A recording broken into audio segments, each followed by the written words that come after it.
پر بیٹھ کر درگاہوں پر بیٹھ کر قرآن کی تلاوت ہے، درباہوں پر قرآن کی آیات بھی نصب ہیں۔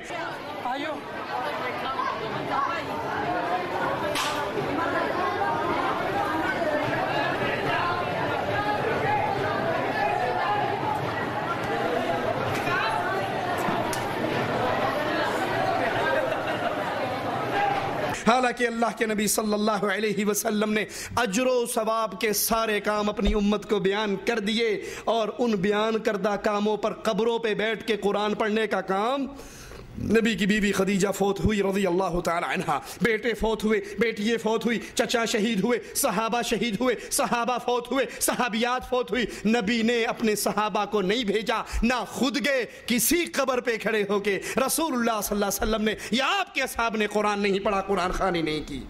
اگر سمجھتے ہیں اور یاد کیجئے، ابو داؤد میں ہے، ایک صحابی نے اللہ کے نبی صلی اللہ علیہ وسلم سے آ کر کہا تھا، مقام بوانا پر کچھ اونٹ اللہ نام پہ ذبح کرنا چاہتا ہوں، سنیے اے نبی کا کلمہ پڑھنے والوں، نبی کے سوال سنیے۔ آپ نے 2 سوال کیے اپنے صحابی سے، مقام بوانا جہاں تو اونٹوں کو ذبح کرنا چاہتا ہے، پہلے سوال کا جواب یہ دے، کبھی کسی دور میں وہاں پر کوئی بت تو نہیں تھا؟ مشرکوں کا بت تو نہیں تھا؟ کہا نہیں یا رسول اللہ صلی اللہ علیہ وسلم۔ کہا وہاں کہیں کسی بابے کی کوئی عید مشرکین کی تو نہیں منائی جاتی تھی؟ کہا نہیں اللہ کے نبی، عید بھی نہیں تھی۔ آپ نے کہا اگر وہاں بت بھی نہیں تھا، وہاں پہ عید بھی نہیں تھی، تو جاؤ اپنی نظر کو پورا کر لو، اور اگر وہاں پہ بت ہوتا یا عید ہوتی، میلہ اور عرس ہوتا، تو نبی اہل ایمان کو اللہ نام پر بھی وہاں ذبح کرنے کی اجازت نہ دیتے۔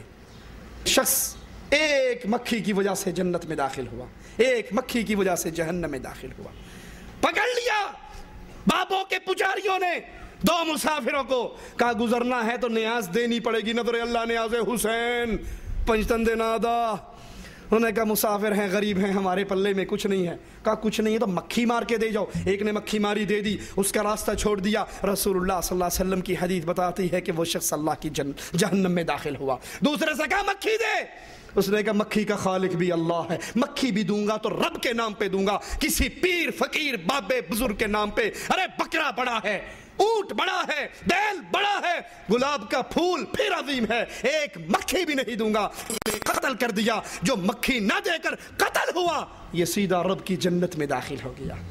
پیروں کی قبروں پہ چادر چڑھانے والوں، اونٹوں کی نیاز دینے والوں، بکروں کی نیاز دینے والوں، شاہ جمال کے دربار پہ جا کر کہنے والوں، پیر شاہ جمال ککڑ گھینتے پتر ڈیر اتا لال، یہ مرغا مکھی سے تو اچھا ہے۔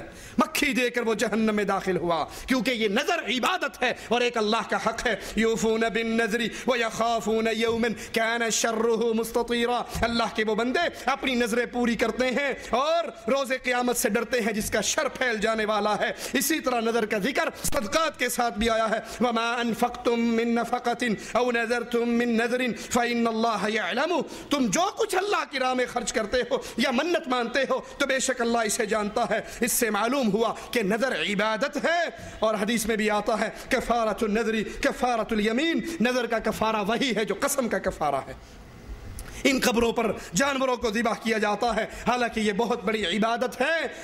صحیح مسلم میں حضرت علی رضی اللہ عنہ وارضاہ سے روایت ہے، رسول اللہ صلی اللہ علیہ وسلم نے فرمایا لعن اللہ من ذبح لغیر اللہ، اللہ کی لعنت ہو اس پر جو اللہ کے علاوہ کسی اور کے نام پہ ذبح کرے، وہ حجویری کے نام پہ ذبح کرے، لال شہباز کلندر کے نام پہ ذبح کرے، پیر اور بابے کے نام پہ ذبح کرے، مندر کے نام پہ ذبح کرے، جس کے نام پہ بھی ذبح کرے، لعن اللہ من ذبح لغیر اللہ، جو اللہ کے علاوہ کسی اور کے لیے ذبح کرتا ہے اس پہ اللہ کی لعنت برستی ہے، اور جو رب کے لیے ذبح کرتا ہے اس پہ رب کی رحمت اترتی ہے۔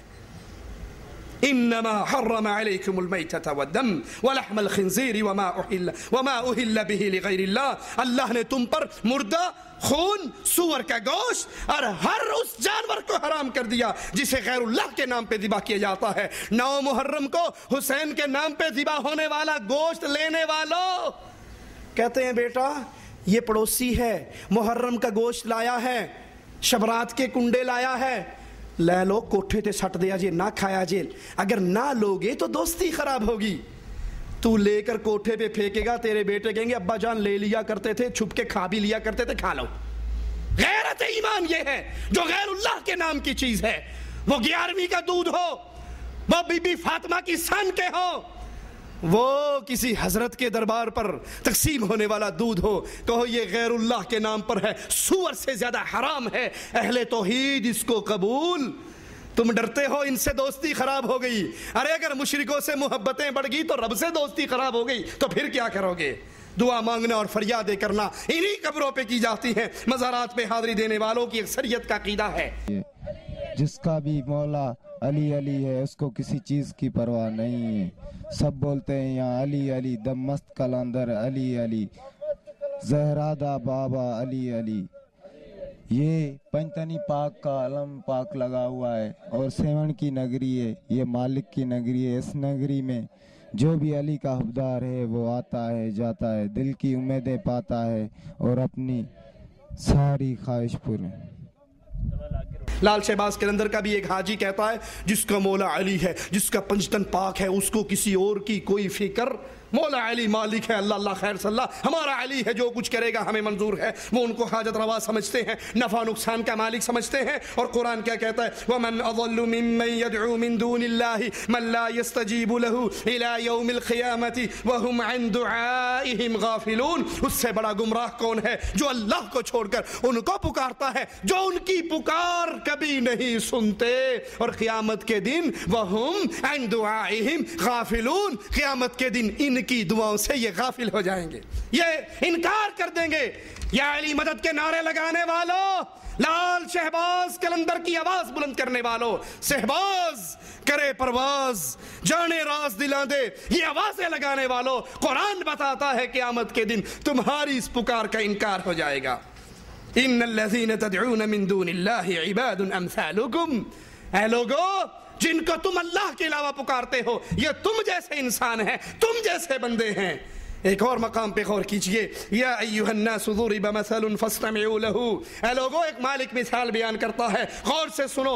ان الذین تدعون من دون اللہ لن يخلقوا ذبابا وَلَوِ اجْتَمَعُوا لَهُ، جن کو تم اللہ کے علاوہ پکارتے ہو، وہ بابا شہباز ہو، اجمیر کا ہو، اجمیر کا ہو، سنو یہ ایک مکھی کو بھی پیدا وَلَوِ اجْتَمَعُوا لَهُ، بغداد کے سارے پیر آ جائیں، بریلی والا بھی آ جائے، کوفے والے بھی آ جائیں، ملتان والے بھی آ جائیں، وہ جو سورج کو سوا نیزے پہ لے آیا تھا شاہ شمس ڈولہ تبریز، وہ بھی آ جائے، یہ سارے اکٹھے ہو جائیں، ایک مکھی کو پیدا نہیں پیدا کر سکتے۔ وَإِن يَسْلُبْهُمُ الذُّبَابُ شَيْئًا لَا يَسْتَنْقِذُوهُ مِنْهُ، یہ تو بڑی بات ہے مکھی پیدا کرے، ان ساروں کو بلا کر ان کے سامنے حلوہ شریف رکھ دو، یہ پیر اور بابے حلوے کی طرف ہاتھ بڑھائیں، ان سے پہلے اللہ کی پیدا کر دی ایک مکھی اپنے حصے کا حلوہ شریف لے لے، یہ سارے بابے ٹیلوی لالن تے مکھی کو لو کھو، یہ مکھی کے پاس سے اپنے حصے کا حلوہ نہیں چھین سکتے۔ ضعف الطالب والمطلوب، جو پکار رہا ہے یہ بھی کمزور ہے، جس کو پکارا جا رہا ہے وہ بھی کمزور ہے۔ طاقتوں والا کون؟ ایک اللہ عز و جل ہے۔ جن کو تم پکارتے ہو ان کی کیفیت قرآن سے سنیے، وَلَا يَمْلِكُونَ لِأَنفُسِهِمْ ضَرًّا وَلَا نَفْعًا وَلَا يَمْلِكُونَ مَوْتًا وَلَا حَيَاةً وَلَا نُشُورًا، یہ اپنی جان کے نفع نقصان کے مالک نہیں، یہ موت اور حیات کے مالک نہیں، اور دوبارہ زندہ کرنا بھی ان کے اختیار میں نہیں۔ لال شہباز قلندر کے دربار کا حج کرنے والا ایک حاجی کہتا ہے یہاں ایک بہت بڑا سانپ ہے جس کو لال شہباز قلندر نے حکم دیا اور وہ سانپ پتھر کا بن گیا اور ابھی تک پتھر ہے۔ اے تخت تلے تندور ہے جتھے سرکار نے ایک روٹ لائی 1.25 لاکھ ولیاں نو اتھے دعوت دیتی سی، اور تلے سپ ہے جنوں سپ نو سرکار نے پتھر بنا دیتا ہے۔ ایک مسواک بھی ہے لال شہباز قلندر کے دربار پہ جس کی لمبائی 12 فٹ ہے اور موٹائی اس کی موٹائی 2 بندے مل کے جھپا ڈالیں تو وہ تب بازو میں آئے گی۔ اے بابا جی پتہ نہیں کردہ کی میں سی